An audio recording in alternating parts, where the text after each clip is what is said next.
Now, we join proceedings as we see over there the rat and the mole making their way to Toad Hall. Now, you have to understand, they've been summoned by Mr. Toad. If only the rat and the mole knew what lay in store for them, I have to say, I wouldn't have thought they'd have gone to the trouble. Upon seeing his friends, a Toad bounds up from his garden chair and draws them toward him. "Oh, there you are, my dear friends. Oh, Ratty, I really cannot thank you enough for being here. Do you know, if you had not come, I would have summoned you. I would have sent a boat downstream. It is simply imperative that you are here right now, the two of you. Though you have to be ready to leave this afternoon. Oh, don't look like that, Ratty. I mean to say, why didn't I think of this before? A gypsy caravan. Oh, a life on the road. Oh, debonair Toad, adventurous Toad. Don't be a nincompoop rat. I can see the mole. The mole, you wish to come with me, don't you? Come and follow me, yes? Over in the stables there. It won't take a moment." Well, sadly, the rat had heard all of this before. As he said to the mole, "Oh, this is just like Mr. Toad. He'll have these obsessions that last for all of a few days. He'll go totally overboard and then he'll lose interest. I've seen it so many times before." Oh, careful, Mole, he's listening to us. "What are you saying over there, Rat? Why do you come over here?" And so it was. The Toad led them into the stables, and there before their eyes, a magnificent sight indeed, a gypsy caravan. Now, what do you think of that? Look, bright red wheels, red, of course, my favourite colour, Rat. And there, green and yellow. Oh, I had it painted myself. I chose the scheme. Everything but everything inside that we'll need upon our venture. Yes, a life on the road, a life of vagabondage. Oh, I cannot wait. Why didn't I think of this before? Wasting my time, frittering my years away. No, I have everything in there that I'll need. I've got a tobacco, of course, and letter paper, and dominoes and cards, of course, and even a little canary going tweet, tweet in the cage. Now, do say you will come with me, won't you, Mole? Mole, won't you? Well, I'm sorry to say, the mole's immediately transfixed by the thought of it. As I've already intimated, the rat wasn't quite so sure. Now, the Toad saw this and was fully aware that he had to convince the rat before they were quite done. Now, I don't wish to impinge upon you. No, far be it from me, far be it from anyone, to say that the Toad bears upon his friends, puts them under any pressure to conform to what he may or may not think as being a perfect plan of action, a wonderful plan of action, an exciting plan of action. Why do you not come into the hall and let us enjoy some tea and scones, and we shall not talk about it? I have to say, Rat was already aware that the mole really didn't like the idea of taking to the road, and he didn't want to disappoint his friends. So, before the hour was out, finally the rat and the mole had agreed with Mr. Toad they would embark that very afternoon upon a life of vagabondage, a life upon the high road, a gypsy life in the caravan. But of course, to lead a caravan, you have to have a horse. Mr. Toad had thought of that as well. Now, you see, Rat and Mole, there is a grey horse there in the paddock. I am far too busy and important to waste my time. Besides, I am not built for practical things. You two will go and harness the horse, and I will busy myself in here in the parlour thinking about our itinerary. Off you go. We haven't got all time. Sorry to say, the horse had his own ideas as to what his immediate future would involve. However, after some initial disagreement, eventually he did allow himself to be harnessed. Now, there we see them, you understand, that afternoon. The gypsy caravan, pulled by that long-suffering grey horse, has embarked upon its journey. There we see the mole looking happy enough. There we see the Toad and the rat talking merrily together. Well, I see talking together. The rat is nodding every once in a while. The rat is thinking about other things. The toad, however, is blissfully unaware. Oh, you and your dirty hole in the riverbank, why are you so stuck in your own ways? I'm not stuck in my own ways. I'm here, aren't I? Oh, you can keep your riverbank rat. You really can. You're stuck in your ways. You are convinced with your riverbank. No, I'm not convinced that I ought to be anywhere but my riverbank. No, I don't think about it all the time, although I confess, Toad, I'm thinking about it rather a lot at this precise moment. They found a nice piece of common ground, where they allowed the parties on the horse to rest later that evening. The horse was released from the harness. The toad, of course, as he jumped into his bunk for the night, was full of the joys of the outdoor existence. Oh, why didn't I think of this before? Oh, a life under the stars, a life in the fresh air, none of that drudgery, none of the domestic chores of tedious cooking and washing. Oh, a good night, rat, a good night, mole. However, the following morning, it was more than the rat and the mole could do to persuade the toad to get out of his bunk. That being so, they had to do all the work themselves. The mole walked to the nearest village to buy everything that, of course, the toad had forgotten about, merely a provender for breakfast. Meanwhile, the rat prepared to cook the meal. Eventually, by the time that the toad awoke, all of the hard work had been done. They were determined not to make the same mistake again. Now, later that day, we see them once more. This time, the toad has been dragged out of his bunk, kicking willfully. I have to say, he wasn't quite so full of the joys of the life of vagabondage, and not when he had to wake up early and do a bit of work himself. But soon enough, once the breakfast things have been cleared away, they resume their journey. Now, there we see the mole talking to the horse. You understand, the horse had felt a wee bit left out the day before, and so the mole felt sorry about him.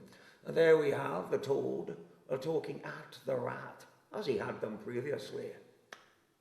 Suddenly, something happened that was to have quite catastrophic consequences for the immediate future, for the next obsession of Mr. Toad. I heard in the distance a wee sound. Boop, boop. I say, what was that noise? Oh, I didn't hear anything, Toad. Boop, boop. They looked behind them. There in the horizon, coming along the highway quickly, a cloud of dust, with a wee hive of activity, a wee dark blot in the centre. Boop, boop. What is it? It's coming closer. Boop, boop. Suddenly, a motor car went careening by. The horse, of course, yielded to his natural instincts, reared up in terror, quite upset the gypsy caravan. Down into the ditch it went, quite ruining the cards and the tobacco and the letter paper, and even the canary was mildly chagrined. The rat was calling the driver of that automobile any number of things that sensible, well-brought-up rats shouldn't you say, not even under their breath. The mole was doing everything within his power to placate the horse. But what of Mr. Toad? Well, there he is now, seated on the highway, a wee bemused expression upon his face. Boop, boop. Boop, boop. Oh, say, Toad, aren't you going to lend a paw? Now, help us get this caravan righted. Boop, boop. I say, did you see that? A motor car. Boop, boop. Oh, why didn't I think of this before? Oh, never you mind, Toad. Mole, lend a hand, can't you? So, the rat and the mole between them, they managed to calm down the horse. Oh, there'll be no getting any sense out of him now, said the rat. Now, what we need to do, Mole, we'll walk to the nearest town, we'll find a blacksmith, tell him about the gypsy caravan needs to be righted. We'll lead the horse to the nearest inn. Toad, are you coming along with us? They'd only gone so far when the toad went scampering up toward them. What on earth are you talking about? Have the caravan mended? Why on earth would I want to waste my time with a dirty, common, canary-coloured caravan? Oh, good heavens, no. I mean to get an automobile. A life on the road for me. Poop, poop. I want to be a swan of the highway. I want to be Toad the Terror, Toad the Swift, Toad the Magnificent. Well, of course, the rat had heard all of this before. He had decided what they ought to do is to leave the toad inside the waiting room of a second-class railway compartment, while the rat and the mole would go to the nearest town, deposit the horse at an inn, and then return to Toad Hall there and then. Alas, the damage already was done.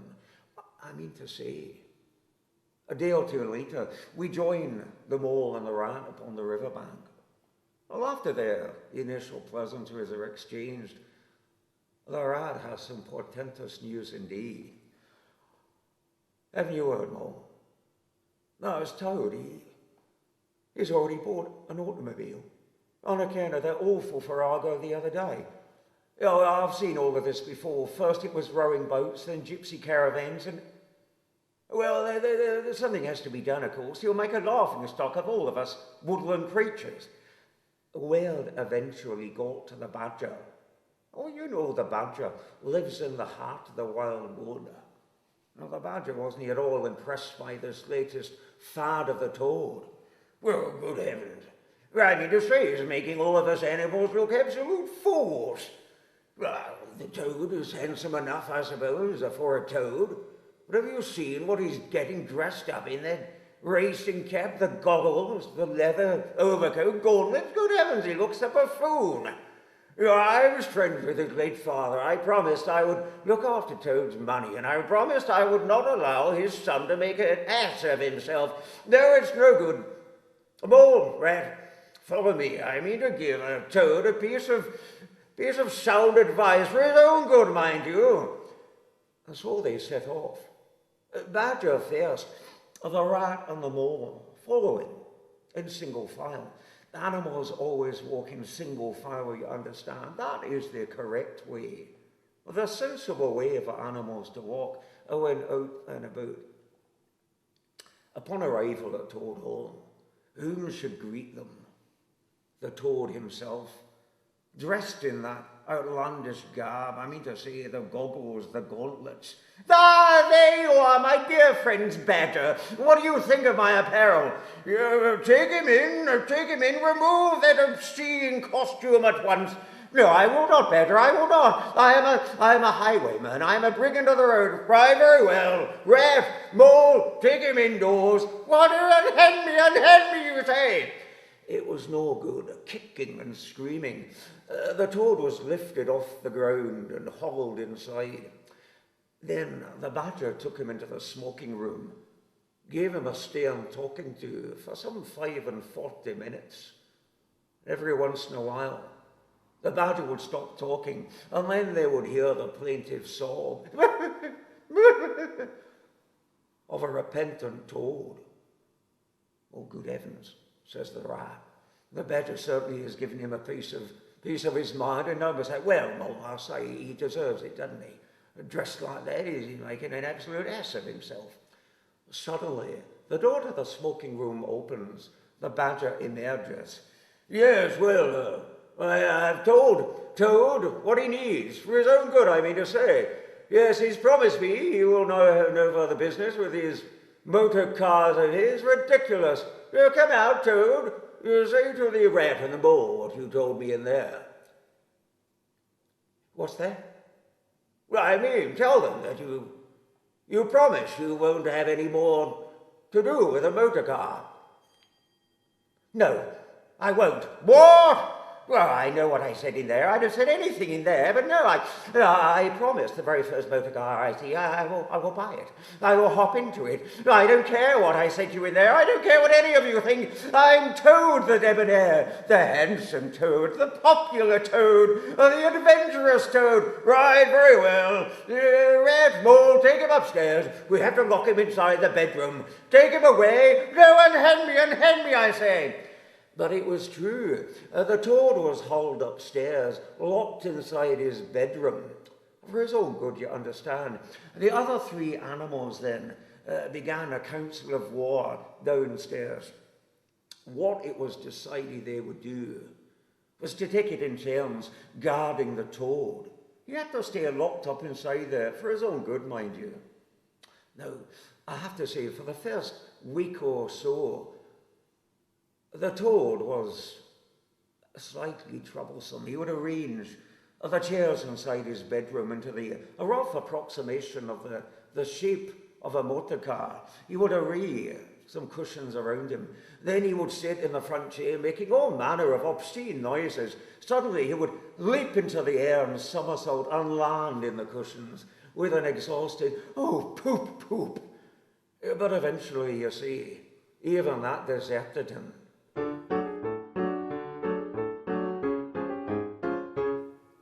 Now, on this particular day, it was the turn of the rat to look over the toad.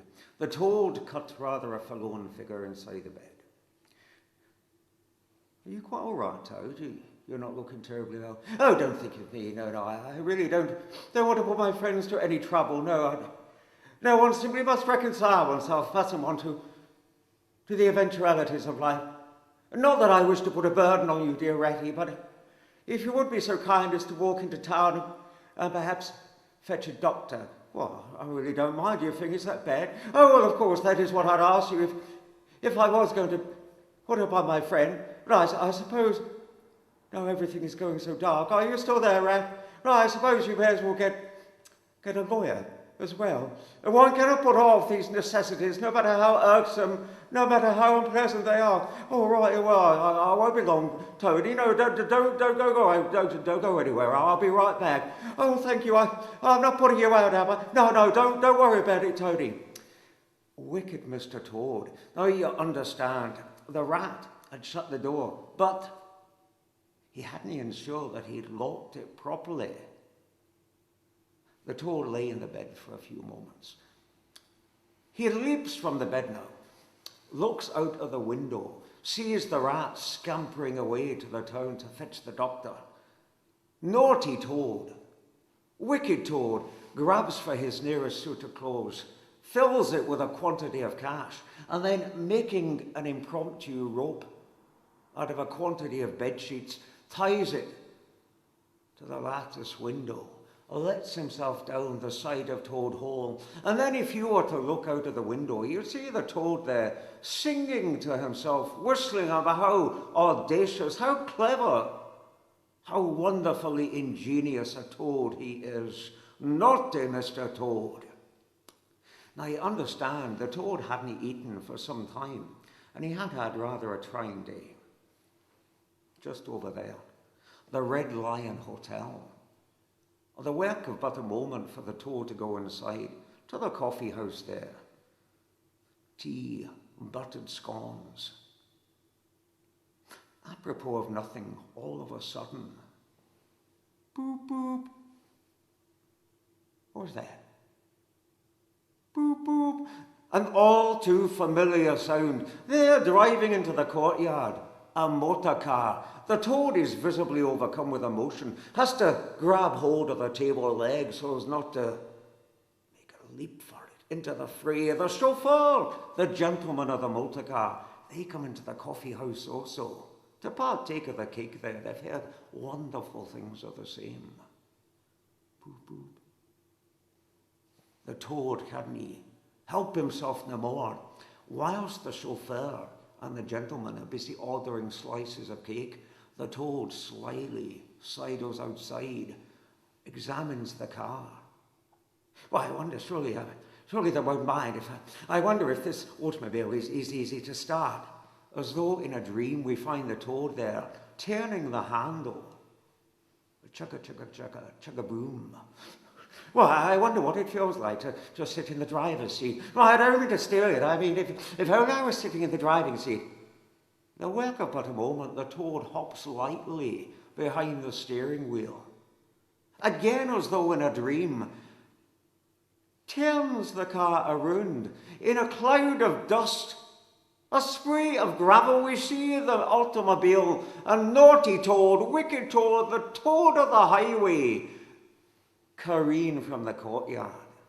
Behind him, the chauffeur, the exasperated gentlemen, shaking their fists, demanding to know who it is has been so reckless as to drive their car.